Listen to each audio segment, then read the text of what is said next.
Hello again from Chicago. Before we get started, I'm going to ask you guys a question.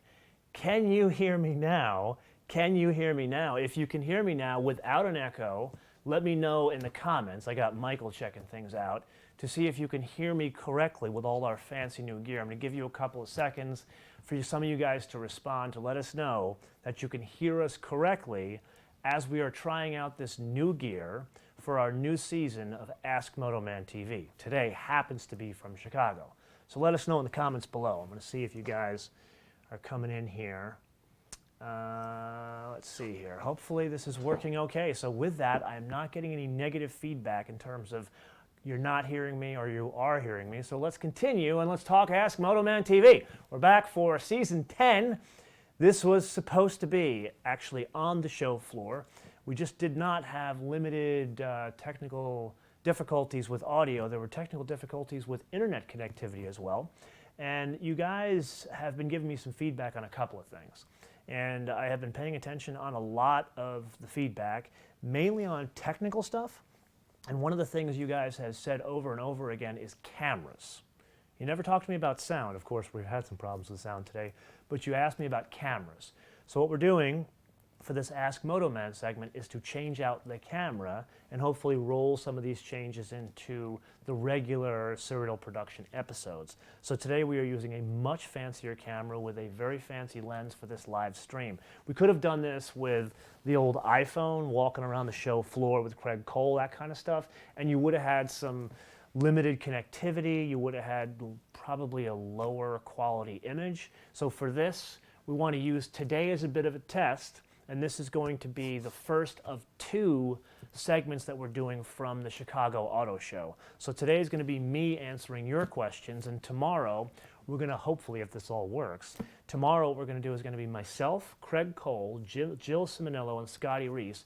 All have been on the show before, and we're going to do a combination of answering your questions here live with this whole same setup, but also we've gone and we've shot a couple of segments with the cars that we want to share with you that we think are important from not just the Chicago Auto Show. If you remember, we didn't go to the Detroit Auto Show because I was over in Spain driving the 992. So I'm going to share with you some cars like the new GLI that got released today. Going to share with you the Kia Forte GT. Going to share with you a 30th anniversary Mazda Miata, but we're also going to share with you, I think Scotty's going to talk to you about the XT6 and the Aviator that they showed production versions in Detroit. So that's going to be from tomorrow. So with that, I want to switch into some of your questions. And the first question comes from a good friend of the show. Actually, I've done a couple of Ask MotoMan segments, and I've probably answered Chris Locust's questions about 3 or 4 times before. He's a great guy, lives in Southern California. He's a big Kia guy. And he came in on the Lexus ES350 episode, that F-Sport. We did a Living With episode. And that car, I got to tell you, I did like that car a lot more than I should, although that one was pretty expensive at $50,000+. Anyway, he brought up the question that, well, there's so many people that are switching over to crossovers and sport utility vehicles and basically getting away from sedans. The segment is shrinking. And we've seen that. Chrysler was the first one to pull the plug on all their sedans. And then Ford has pulled the plug on all their sedans. And then shortly after that, General Motors has pulled the plug on a lot of their sedans. However, they felt that they made probably too deep of a cut. So the XT6 hopefully is going to continue in this whole process of sedans. Anyway, Chris's question was focused on, well, if the sedan segment is shrinking and everybody's going to crossovers, are we going to see more sporty or premium options in this entire segment of either sedans, sports sedans, whatever you want to call it, basically not a crossover? And my answer to that is yes and no. And here's what I'm trying to say. Long and short of the story, there's going to be less sedans overall. So you already don't have pretty much anything domestic with the exception of a Cadillac. Then you're going to start seeing car companies like BMWs, Audis of the world. They're doing more crossovers, but notice they're doing something very interesting where they're keeping sedans in market. So what I think is going to happen there, and this is kind of me reading the tea leaves, I wouldn't put a bet on this, you're going to see more performance versions of 3 Series. You're going to see more performance versions of E-classes, stuff like that, premium sedans, because that's really where the volume is going to go. Like if you think about what FCA did, they got out of the sedan business, but they didn't get out completely in that they shifted all of that business to a premium sedan. So instead of buying a Ford Fusion or a Honda Accord that's $32,000, there's the option of the Alfa Romeo. Now granted, the Alfa Romeo, there's reliability problems, that's a discussion for another day, but what you're going to see is that trend where the lowest entry point of sedans is going to be in the whatever the equivalent is to the mid-30s as we start moving forward. And then it's going to rise very quickly. Like the CLS you're going to get next week, that was an $87,000 car. Wonderful car, but an $87,000 car. And that's one of those special derivations that I was talking about. It has this very cool engine. It's got electrification. It is a very powerful car, but not ridiculous in terms of fuel efficiency and the size of the engine. So now what I'm going to do is I'm going to switch gears on you here because I want to try something, a bit of a test in advance of tomorrow. So this is not just going to be a live stream of me talking to the camera. We're going to bring in some prepackaged stuff that we shot. And the show floor, it wasn't open yesterday. However, we decided to go take advantage of one of the most wonderful things of Chicago, and that is the food. I'm a big believer, even though I'm a New Yorker, and New York is the greatest city in the world, Chicago, a missed meal in Chicago is a missed opportunity. Now, I'm not going to hit you with pizza. I'm going to hit you with, I would argue, one of the best things of Chicago, and that is Al's Beef. So we are going to transition and show you our visit from yesterday to Al's Beef.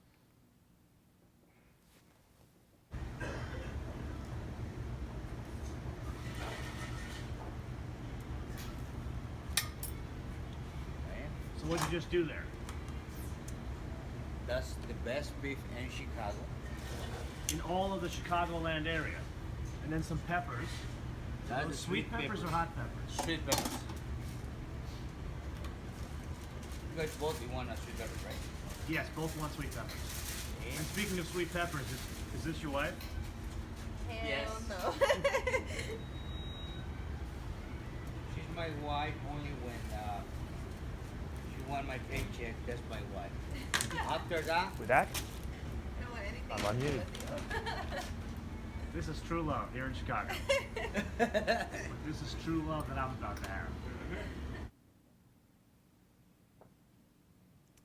That was a wonderful experience. I will, for those of you who know Chicago, a little admission here. I used to be a Portillo's guy, and it's because that's the only thing I knew was Portillo's until Jill Simonello yelled at me and said, "You are ridiculous, I'm taking you to a better place." And that is where we decided to go. So with that, I'm going to switch gears, and I'm going to talk here to Michael. So Michael, you guys actually know Michael. You experienced his work. All of the music that you're hearing under most of the episodes for the past year now you and I have worked together? Yeah, about a year. About a year. I met this guy at a cigar bar in Chicago. He brought me a lovely gift. What kind of cigar is this? It's a vintage 2015 L'Atelier Côte d'Or from this is- Sequaje. This is lovely. I can't pronounce anything that he said because I'm a German speaker, but at the end of the day, I'm going to be looking forward to this later this evening. I actually met Michael Bliss, who is an accomplished music producer here in Chicago, and so he has decided he wants to join us to see the glamorous world of video production. Not so glamorous, is it? It's about the same as what I do on the other side. Yeah. Yeah, but you deal with cool people and attractive women. I deal with nothing but dudes. No, that's it. Like the attractive women only happen for the videos, but more than likely it's just a room full of dudes. Dudes, yeah. recording, and just what we're doing right now. Yeah. It's no different. So Michael is going to be the one looking at your questions. Give me the first question. Who it's from? All right. So the first question comes from. We'll tap into this. Was from Anthony. It's any news on the Toyota 4Runner? Any news on Toyota 4Runner? So Anthony, first off, I'm going to say you have very good taste. Anthony, where are you from? I'm thinking you're either from Colorado, Vermont, or Portland, Oregon. My brother has a Toyota 4Runner. I love this thing. And you saw I did a live broadcast with the iPhone. The quality on that was pretty low. But one of my favorite vehicles was the TRD Toyota 4Runner Pro. Long and short of the story, I have nagged Toyota about this after I drove the TRD, and they don't have any updates. Like, well, I shouldn't say don't have any updates. They gave me the sheepish, like, we have nothing to share at this time. If I'm reading the tea leaves correctly, you're not going to see any changes on that until after the Bronco comes out. Now, I cannot tell you where I got this information, but I think your question should be, what is the Bronco going to be like? And the answer would be, if I were a betting man, like if I were going to bet this cigar right now, I would bet that the Bronco is not going to be just a warmed over crossover like the Chevrolet Blazer. Hopefully that answers your question. What's the next question? The next one, it comes from Zachary Elias. Thoughts on the electrification of the entire VW platform, like Audi and VW Okay. going through electrification? That's a great question. Is this Elias? Is his name? Yeah, Elias. Zachary. Zachary Elias. Okay, Zachary, let me know. When you guys ask me a question, let me know where you're from. I love to know basically the basics of where you're coming from. Gives me an idea of who I'm talking to. was from Jersey, so From Jersey? Yeah, he's Well, I'm answering a question for a guy who's from Jersey? Yeah, from the other side. Oh, you're from the wrong side of the river. Okay. And Zachary Elias. So the question is electrification with Volkswagen Group.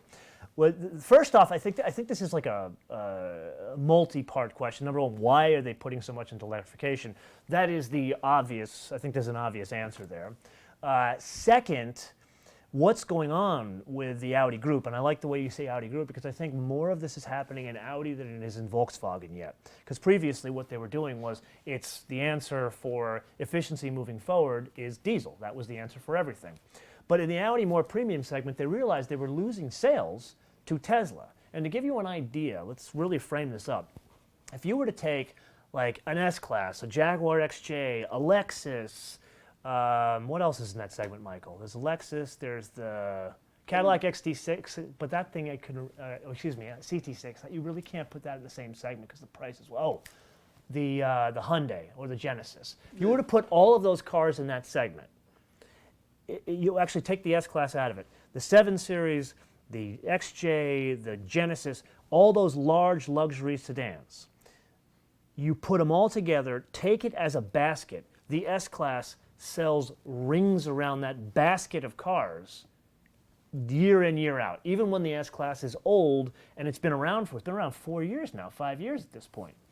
Well, Tesla outsells the S-Class.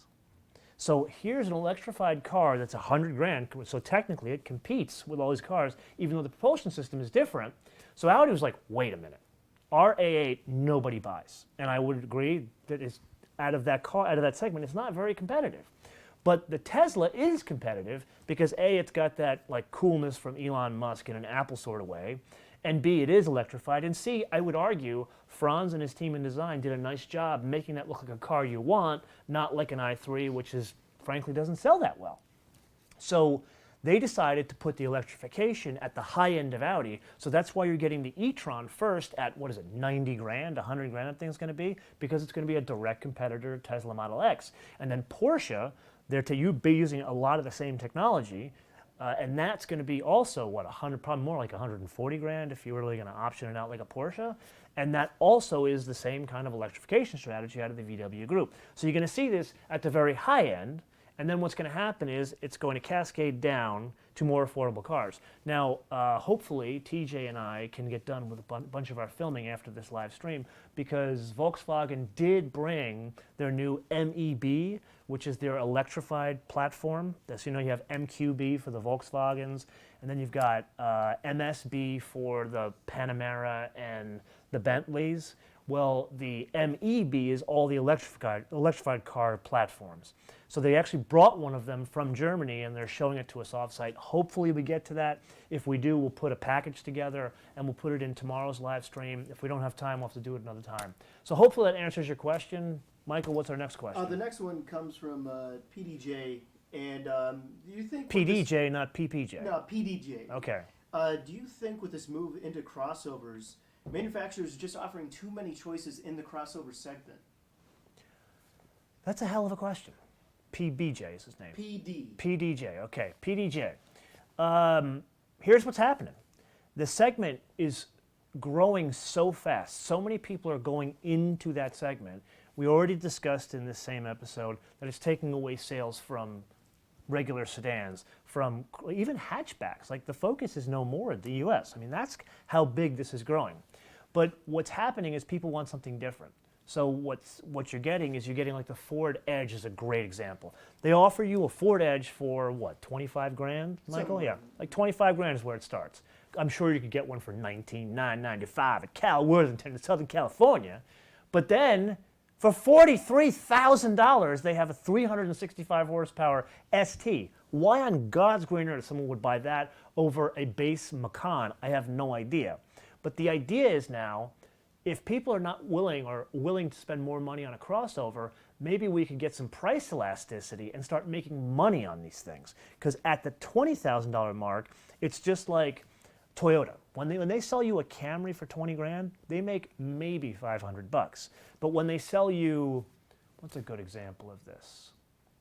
When BMW sells you an X5 for 50 grand, they're making 5 grand. It's a way different spectrum. So all of these car manufacturers, especially Mazda is a great example. They've got that CX-5 that now has price elasticity from say like $26,000 all the way up to, it was like 40 grand I saw in Canada with that thing. Yeah, I think it The even CX-5 Turbo. doesn't it even go a little bit above that mark. It's Not on the really- CX-5. Not on the CX-5. And it's smart of Mazda because they've got the CX-9 at what, 44 grand completely loaded, and that's probably the best value out there. You know I don't like crossovers, but that is a great solution. So long and short of the story, what they're trying to do is they're trying to capture more profit, make money on the crossovers, and you're going to start seeing more derivations. I don't think it's going to be like Audi, where they have, Audi and Mercedes, I should say, where they have different bodies. Like you look at an X4 and an X3 and an X4M and an X3M. I'm actually going to see a bunch of like secret M vehicles next week. I can't show them to you, but they're bringing them to this test thing we're doing at a track in California.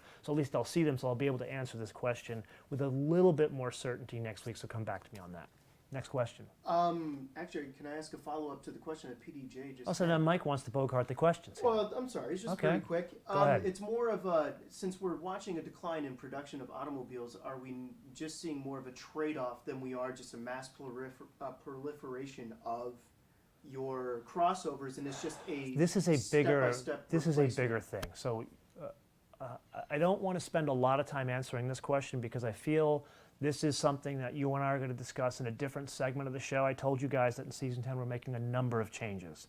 One of the changes is, as you can see, we're trying to change some of the gear so we improve the quality of the show.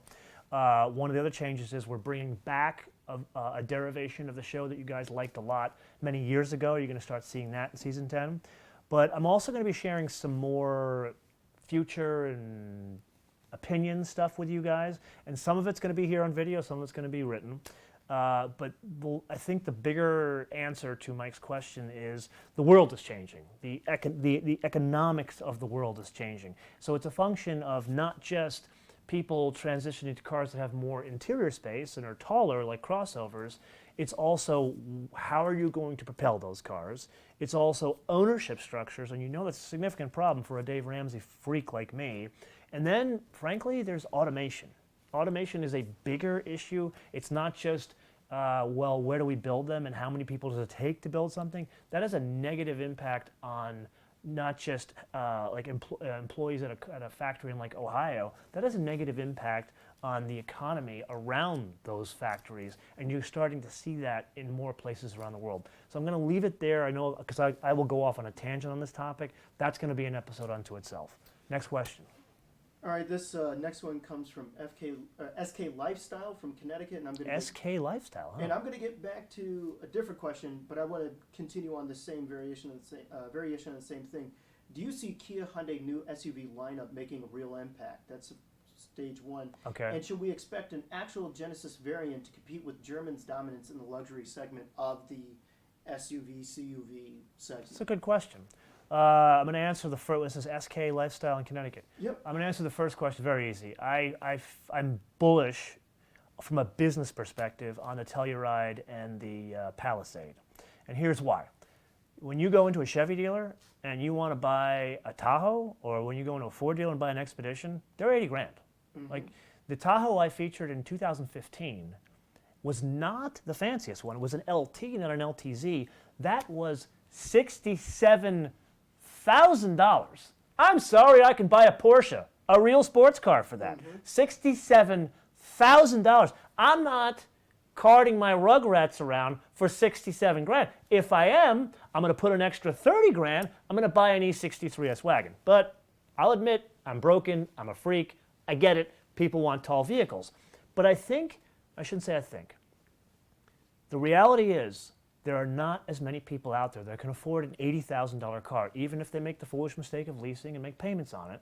And this is where I feel Kia and Hyundai will make inroads because their vehicles are going to be 40, 45, maybe 50 fully loaded. That is a huge delta from a $67,000 mid-range model. I have a friend at Ford.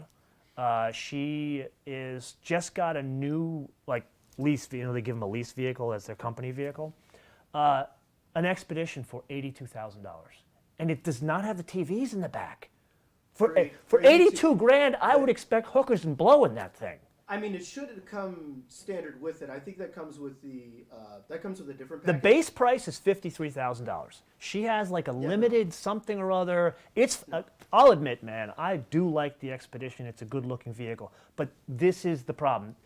Expeditions, Tahoes, Suburbans, Escalades are 100 grand plus. So here is a great solution to you're buying the car by the pound again, not by the ounce. And this has already been proven by Mazda. I'm going back to the CX-9 again because in the CX-9, you can get it it's 32 grand to start, right, and then 44 for the top level model, which you saw on how many episodes of the show, that the build quality is good, it's good looking, the tactile feel inside the car is fantastic. So the business case has been proven. You don't need the badge to sell in the crossover segment. Now Hyundai and Kia are going to give you a bigger version of that for less money. Next question. All right, the next question goes. He wanted to think about the Genesis thing. Tag on to the Genesis thing. It's the same deal. If they can offer the Genesis for 65. For 60, now we're getting into. If they can offer the Genesis in the 50s, again, proven business case with Volvo. How many? Right. Look at how many XC90s and 60s do you see on the road? I see more 90s than I see 60s. Right. But an XC90 can be had for $50,000, 48 to start. A nice one for 55. Mm-hmm. If Genesis can do that and have a dealer network to support it, I think they'll get there. I don't think they're going to get there in the first 2 years because they've got some serious problems with their dealer network, and we can talk about that in a separate episode. Why don't we do a non-crossover question? Actually, this brings us to a great non-crossover question. Yeah. Do you have any information on if a Corolla hybrid will be available in the United States? Does Toyota have it? Oh, this is a really good question, and let's come back to me the last week of February. And I tell you that because I'm going to drive the new Corolla sedan in Savannah, Georgia, the early part of week of February 18th, and my intention was to pose that question to the guys there because I think they are bringing a Corolla hybrid. I don't know the details of it, so let me get you a real answer as opposed to talking out my ass. Next question. That came from Marcus. Marcus. Hello, Yep. Marcus. Thank you for watching. Where's Marcus from? United States. United States. Thank you. That's all. Okay. Okay.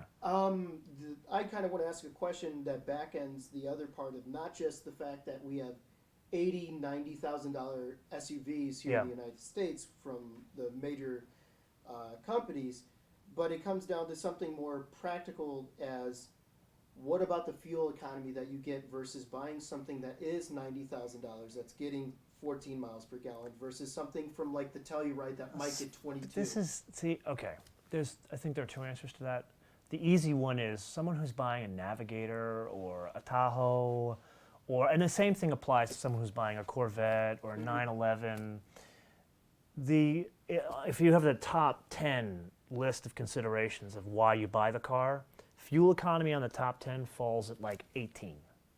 People who buy those cars, they don't think fuel economy. Mm-hmm. However, this is the concern I have, and again, you guys know me as fiscally responsible, and I'm not telling you I'm fiscally responsible because I'm smarter than you. I'm telling you because I made every financial mistake in the book, and then when I ran out of those mistakes, I invented financial mistakes. So I say this with certainty that people that make a large financial mistake, not just in buying a certain vehicle, they look at gas prices like, I just filled the tank.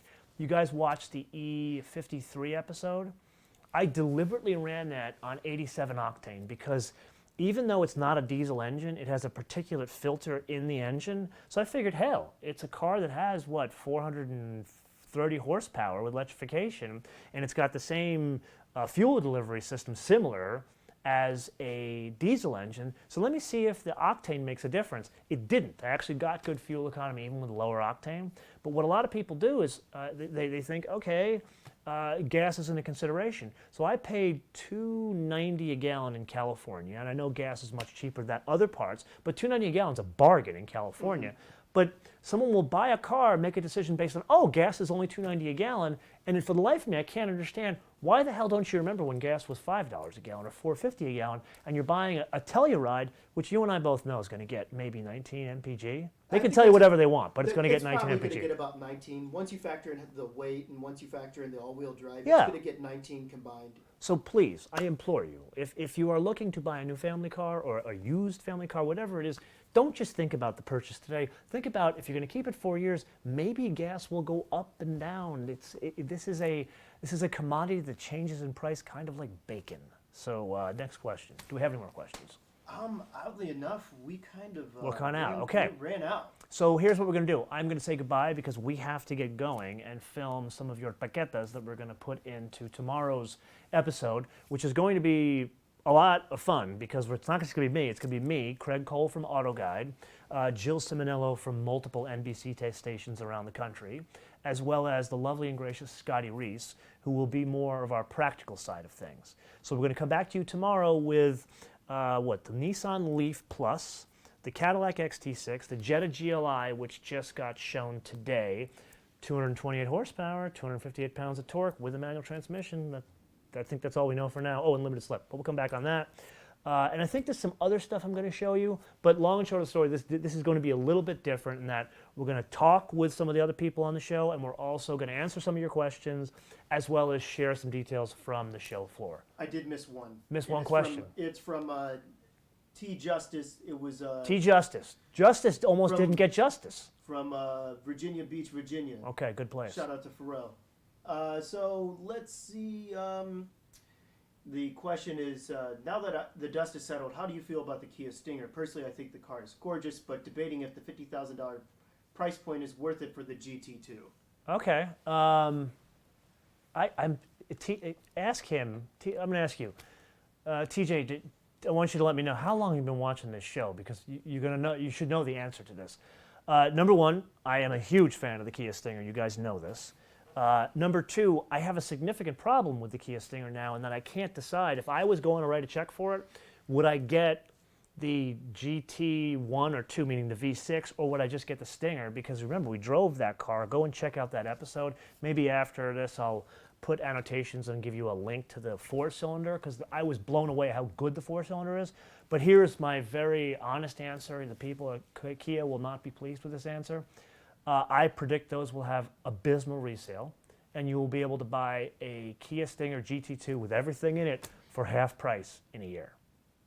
I agree with I think we should end on that. Yeah, on Because that bombshell. I need to go find a bunker to hide in because the guys at Kia are going to kill me. But I love the guys at Kia because they're good people, and Peter Schreier is a genius. And I found out, Peter Schreier, did you know this? Peter Schreier's a pilot. What? Guy that reinvented Kia. All of the Audis still today is his designs. This man grew up on an airport. He learned how to fly when he was a kid, and he has a pilot's license. And I'm not going to tell you how you're going to find that out, but that's one of the secrets that is coming in season 10. Excellent. See that? Okay. So we are going to say, we're going to sign off from Chicago for today. We're going to come back tomorrow with Craig Cole, Scotty Reese, Jill Simonello, and myself with some... We're going to show you cars, I promise. It's not just going to be a guy sitting in a hotel room overlooking the McCormick Place, which is right there. I promise, it's right there. I didn't just put this, I'm not in California with this in the background and Kumo sitting off to the stage. Anyway, till we see you tomorrow. Bis später.